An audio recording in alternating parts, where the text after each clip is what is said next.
It is my pleasure to introduce our first speaker on the Paleo magazine stage today, Dr. Richard Maurer.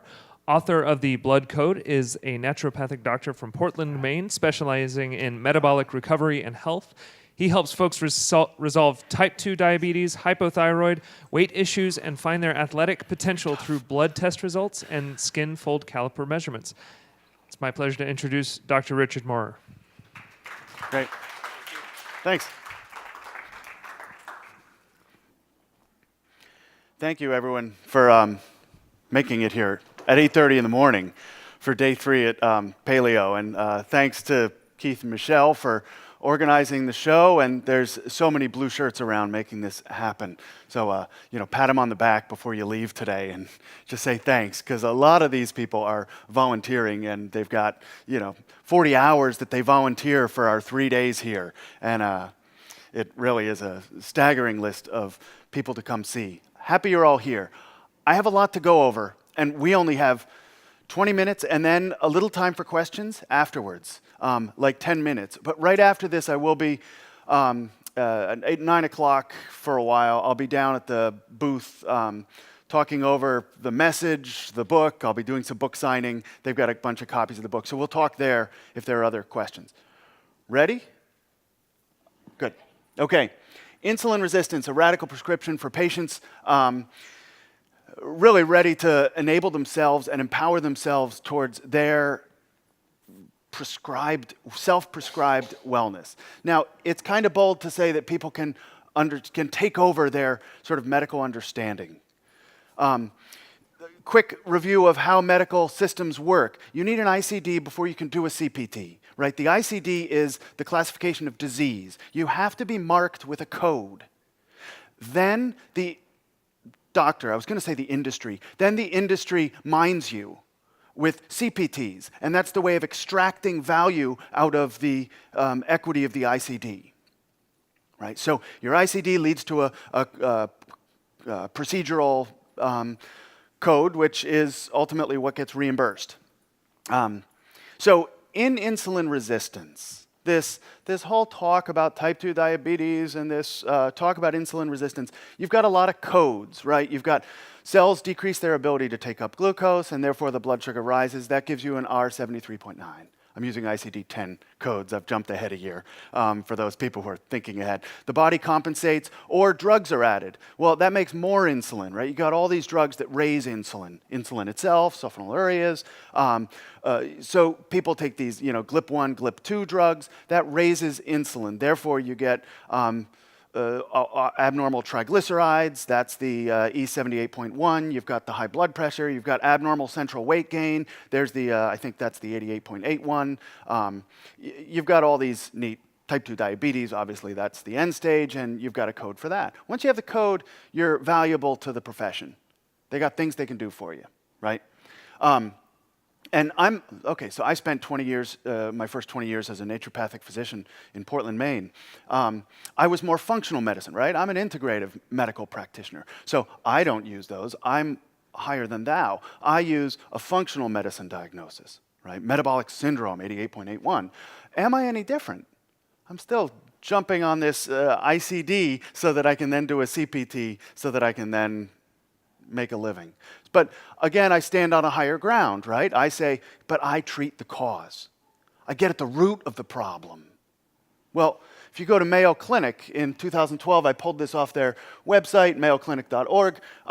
They say they treat the cause, and they have it bolded in this box. And they say the cause of type 2 diabetes is obesity, which triggers high blood glucose, and ultimately, the person will reach a point where they have a lack of adequate insulin to dispose of the glucose, and therefore the glucose rises to a point that is problematic.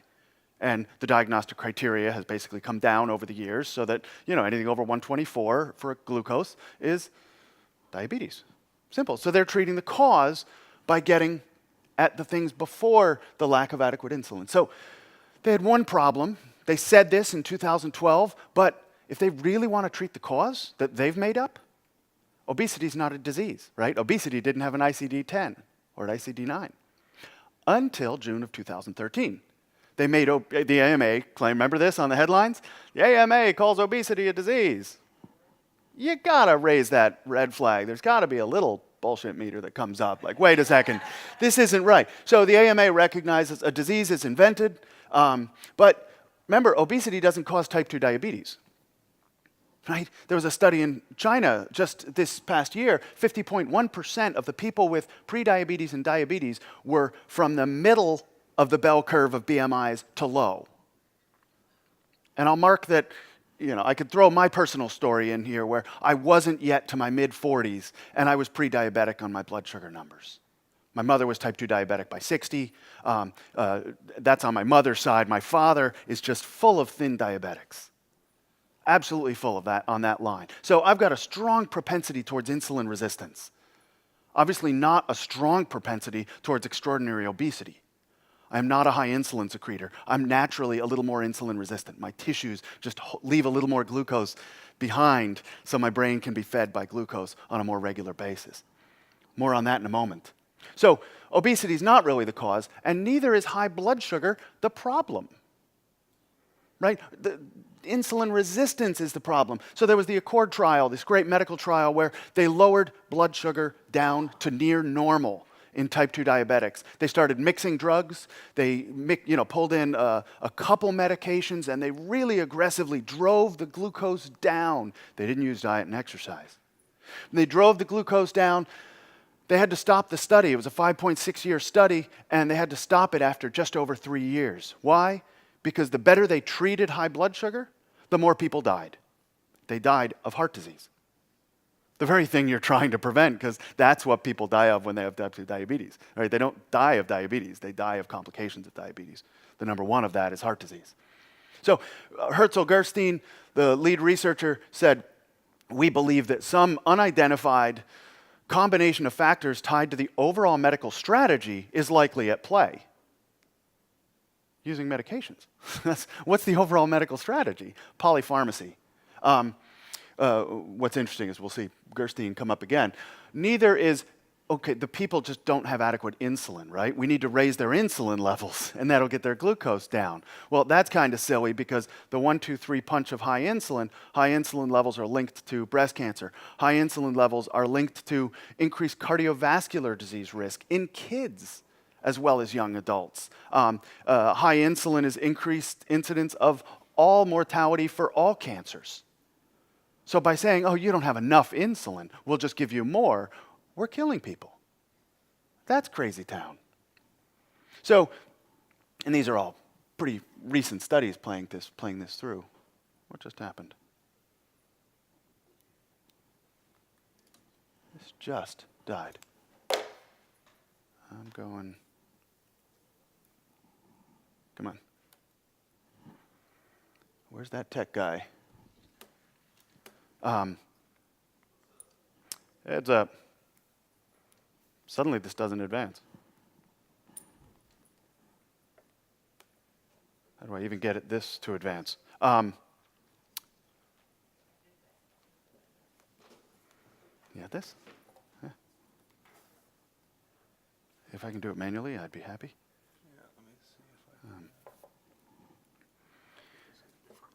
Thank you. Yeah. So I'm just going to keep pitching through this, and we'll have these catch up. You're going to see these slides fly by in a minute, all right? So we are going to move. So if obesity is not the problem, if lack of adequate insulin isn't the problem, and if high blood sugar is not even the problem, what is going on here? It's insulin resistance. And what if insulin resistance isn't really a problem? What if insulin resistance is brilliant? It's absolutely wonderfully protective.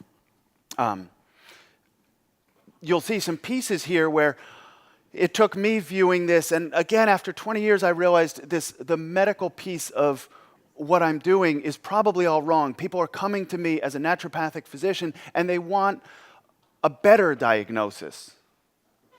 You have SIBO, you have this, you have adrenal insufficiency, you've got mild hypothyroidism. I could lay out 30 diagnoses. The fact is, most of them are wrong. If I start viewing the condition as kind of ancestral brilliance, an absolute gift from your ancestors, coming through you to make you absolutely perfect for this moment.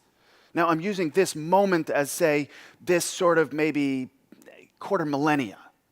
This is the moment you're in, and you are just a piece of it. So the recent changes in our diet and fitness, that's where the disease is. The disease is in our expectation of what, this isn't advancing? Okay, yeah, thanks. It was all of a sudden, how about that? Some great slides. If you keep going with this, let's go back a little bit. Do you mind if I just do it this way? Folks, can you see it okay? I'm just going to make this fill the screen, and we are going to go. Ready? How's this? It's not perfect, but you're just reading the little middle section. I don't want to mess with anything else. We're not getting tech here. So what if, okay, who actually made this the problem then? This is a quick piece. Herzl-Gerstein's on here. I go to WebMD for my CE sometimes. I get my continuing medical education running through this. I click on disclosures all the time. They're basically saying, for those of us in a family practice setting, for God's sakes, you've got to be more aggressive at getting people on insulin as soon as their sugars start going up. I click on the disclosures of the first two presenters on this video CME. There are 13 pharmaceutical companies that these guys are getting paid for currently. One of them is Herzl-Gerstein, who just said, the whole medical strategy is fucked. I click on this one, physical education. Just physical education. You weren't even with a trainer. Just educating about physical activity, improved insulin resistance, substantially. Of course I click on the disclosures. Authors claim no conflict of interest. There's no, they're broke. These people are not making much. I don't want to break on big pharma, even though we could do that. We also love headlines, right? Time magazine. I just pulled 1 year of Time magazine's headlines. I just searched. I had a search engine look for insulin-resistant diabetes-related headlines. I could have kept going. And some of them, should you take nearly 1 in 4 U.S. teens have diabetes or its precursor? Weight loss surgery works better than drugs to control diabetes. We love these headlines. People are buying the magazines because they go, oh my gosh, that's me. If I were to challenge everyone and say insulin resistance is orderly, beneficent, and purposeful. Now I'm sounding like a naturopath, right? Now I'm saying, oh, okay, so I'm not even going to use insulin resistance in my mind as a problem. I'm looking at it as terrific. This is a picture of my great-grandmother, and this is my mother. She was raised by, Nana grew up in north of Sicily. I look at this tendency towards her insulin resistance as this brilliant evolutionary tool. This is where she grew up and the 5 generations prior to her. So Giuseppina Paino, she's on the island of Salina. She's in the town of Palara. Malta is also on this island, right? 7-island archipelago north of Sicily. Zoom into the island, zoom into her town. See this staircase over here? There are 320 stairs from the shoreline to the fresh water. You're walking 320 stairs. That's just one way. And then you fill up the water. Now you're going down, carrying the buckets to feed your family. It's also a volcanic island.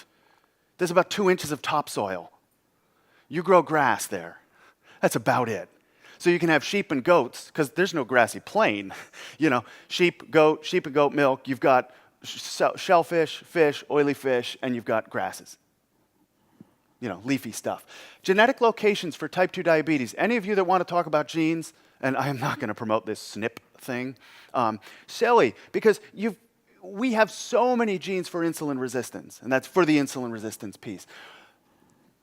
33 different gene locations currently identified on 16 of the different genes. There is no other disease on the OMIM database. There's no other disease that has this many locations, which should tell you something. Insulin resistance is not a disease. This is no mistake. This is evolutionarily adaptive. And no matter where people evolved in the world, a mutation was favored towards pushing insulin resistance. I'm just going to leave it like this. if that's okay. Unless you can get that a little bigger. It's a little punky. Type 1 diabetes, there's the gene location that's located in one group of people that have type 1. Right? We're not talking about type 1. There's not an evolutionary trait that allows people to be happy with no insulin production. Right? Type 1 is a very different condition. So it's important for all of us to know where we are. Where are we on this insulin resistance train? Are we on the insulin resistant end, or are we on the insulin sensitive end? We really want to be on the sweet spot in the middle. Complications, if you don't control your insulin resistance, yeah, you've got a lot of problems that'll be showing up. You'll have headaches. You'll have, who has insulin resistance? I'm looking for this when people are real young. I'm going to look for kids with migraines. I'm going to look for psoriasis, gout, sleep apnea, restless leg syndrome. You know, by the time someone has dementia, I probably haven't done much for prevention. I use blood tests all the time. This is the message in my book, The Blood Code, the website, The Blood Code. I'm trying to get this message out where people can understand their unique traits through their blood test result expression. So you run some basic blood test result, get those results in front of you, look at them. You'll really be able to divine your diet and fitness needs. You'll be able to see what's expressing in you. Glucose, you get that from the CMP. You want it in that 75 to 95 range. Liver enzymes show you whether you're storing too much of that fat in the liver with the ALT number. Your HDL, I don't even look at total cholesterol. They're talking about that in another panel. That's just moot. You know, you got to be over like 310 before I'm interested in your cholesterol. So HDL, I want to see the triglyceride HDL ratios. I want to see the hemoglobin A1C. It is an important test because there's no other way to differentiate whether your elevated fasting blood sugar is for a different reason, like lack of sleep or anxiety or just an amplified dawn phenomenon. So if someone has a high fasting blood sugar, I need to see the A1C, regardless of the controversies about whether A1C is perfect or not. It's not, but part of a panel, it's great. It's instrumental. Each percentage degree of A1C raises risk of heart disease substantially. I always run insulin. I need to see that fasting insulin level for folks. Really important. Insulin triggers, if you find you do have high insulin, you've got to watch that carbohydrate intake. You've got to watch the protein intake. Amino acids raise insulin. This is why just a protein load after a workout will push that anabolic effect of insulin. Right? You will get a push towards amino acids going in as well as glucose forming to glycogen. Eating excess volume also triggers high insulin. You know, if the mother load of calories are about to come in, and that's how the GLP medications work. For everyone, I calculate a HOMA IR. This is used all the time in research. Glucose times insulin divided by 405. And again, a lot of this is on my website, and this is in my book, well described. CRPs, I don't actually use it. CRP is a tag-along test. Insulin resistance will result in higher CRPs, and as insulin resistance cures, the CRP drops. So I don't have it on my panel. This didn't just die again. It didn't. You knew that had happened. Oh, did you? Is that why? Nope, that's not. Yeah, if you can, see if you can make that work. I'm going to just go on.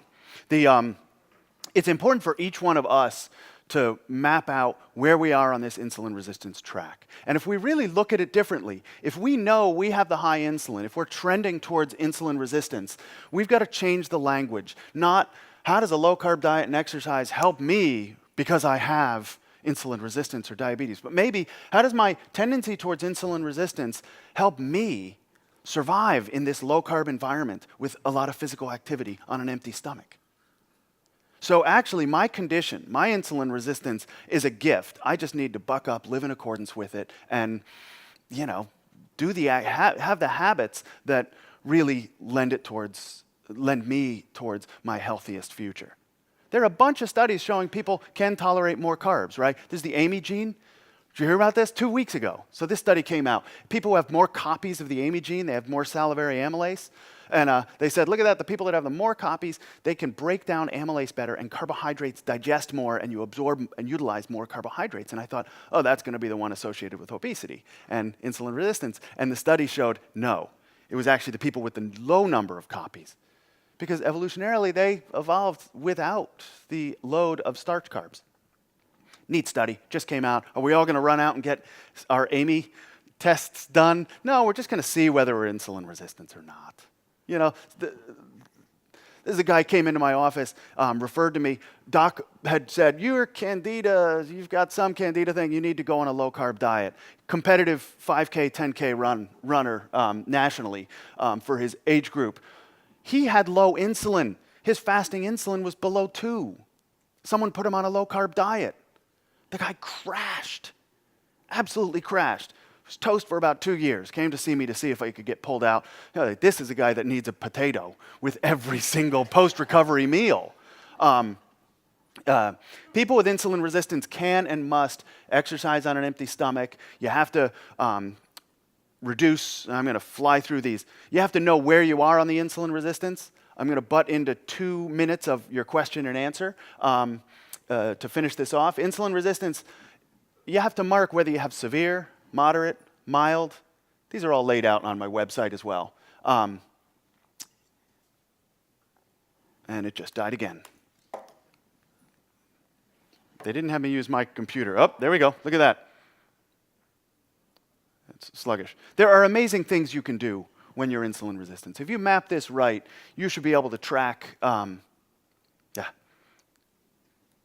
You know, there was a great picture of this woman who's, you know, dressed in a Superman outfit on the treadmill. Did you see it flash by? It was quick. It was quick. You know, the idea is when you get this right, you know, if I wake up in the morning with my insulin resistance, I'm waking up, I'm fasting, my blood sugar's already high.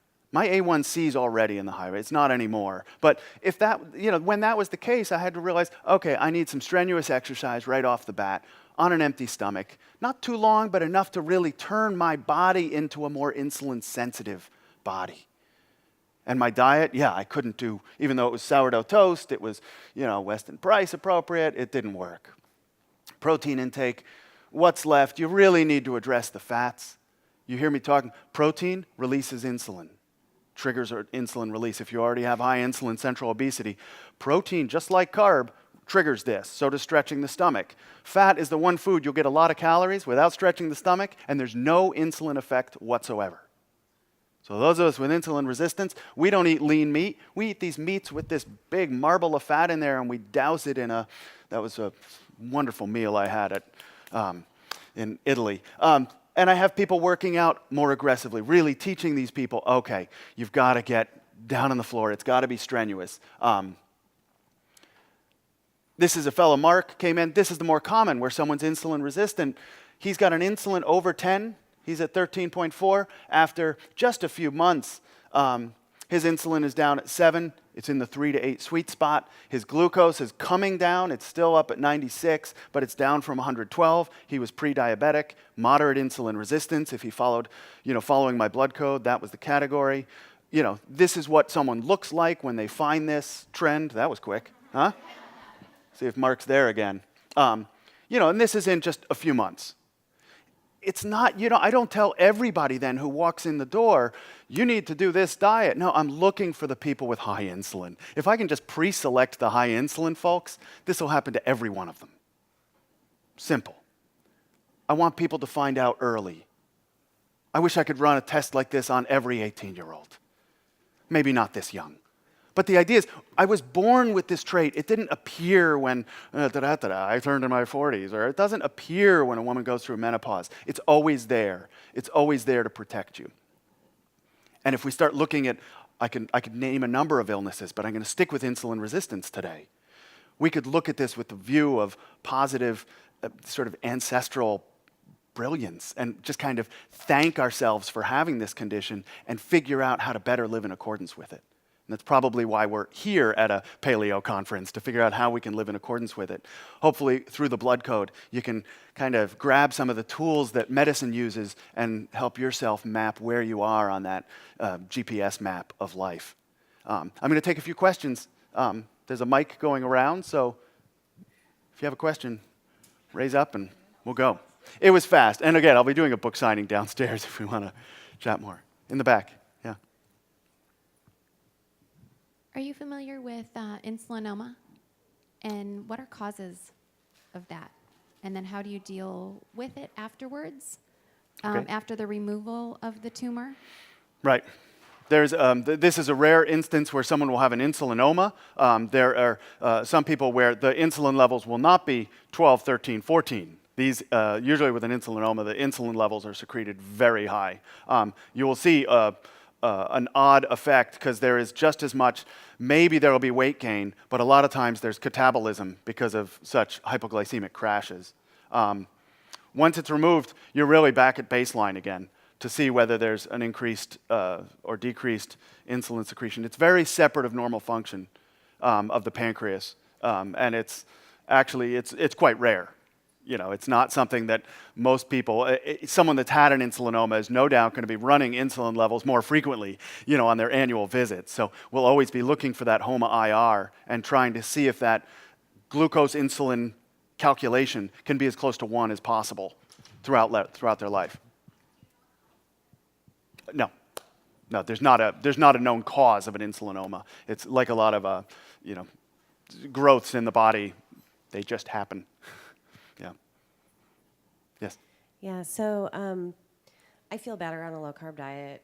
Safe starches are not safe for me. But I keep hearing over and over again, you know, women shouldn't be ketogenic. It's rough on their thyroid or, you know, the hormone suppression. And I'm just curious how your experience has been with men versus women. This is related to the ketogenesis of the diet. You know, for many, the moderate, mild insulin resistance, myself personally, I followed a moderate insulin resistance until I reduced it. I'm in sort of a mild to moderate insulin resistance program for my life right now. I've never gone ketogenic. You know, even having 15 to 20 grams of carb in a meal, I'm not going ketogenic with that. I have insulin resistance, so I won't. So ketogenesis, nobody's really come up with the great answer as to whether it's harmful for a woman or more beneficial for a man than a woman. All that's based on men tend to have a higher lean body mass standing, so there tends to be a greater tolerance because the muscles will affect their metabolism to a greater degree, and it's really math that's on their side. It's really, yeah, it's the low carb to the point of ketogenesis. I wouldn't recommend it if someone already has low insulin. That would be my simple number. And it's cheap, you know, an insulin test is what, $25? You know, if you go through a direct lab, it's probably cheaper. You're not far away from an answer. So if you're finding, boy, I'm doing low carb, but I'm feeling stuck, well, gosh, run the insulin. Or, you know, run a HOMA-IR calculation. It's really simple. Yeah, thank you. Good. Thanks very much.